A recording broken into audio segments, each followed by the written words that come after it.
નમસ્કાર દર્શક મિત્રો, હું છું દર્શના જોશી. તમે જોઈ રહ્યા છો લોક સામના ન્યૂઝ. તો જોઈએ આજના સમાચાર બોટાદથી અમારા રિપોર્ટર વિપુલ લોહાર સાથે. આજે હનુમાન જયંતિના પાવન અને પવિત્ર પ્રસંગે બોટાદ જિલ્લાના પ્રસિદ્ધ યાત્રાધામ સાળંગપુર ખાતે શ્રી કૃષ્ણ પંચન દેવ હનુમાનજી દાદાના મંદિરે ભક્તિમય માહોલ વચ્ચે ભવ્ય ઉજવણી કરવામાં આવી છે.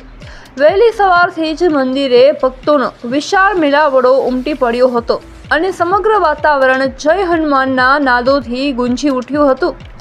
આ વિશેષ અવસરે હનુમાનજી દાદાને વિવિધ સ્વાદિષ્ટ વાનગીઓથી બનેલો 56 ભોગ અન્નકૂટ અર્પણ કરવામાં આવ્યો હતો. ભક્તોએ ખૂબ શ્રદ્ધા અને ભક્તિભાવથી દર્શન કરી આ પવિત્ર પ્રસંગનો લાભ લીધો હતો.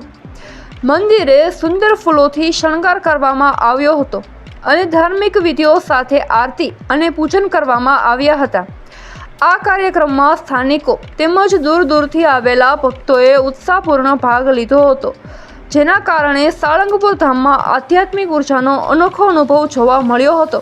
તો ફરી મળીશું એક નવા સમાચાર સાથે. ત્યાં સુધી જોતા રહો લોક સામના ન્યૂઝ.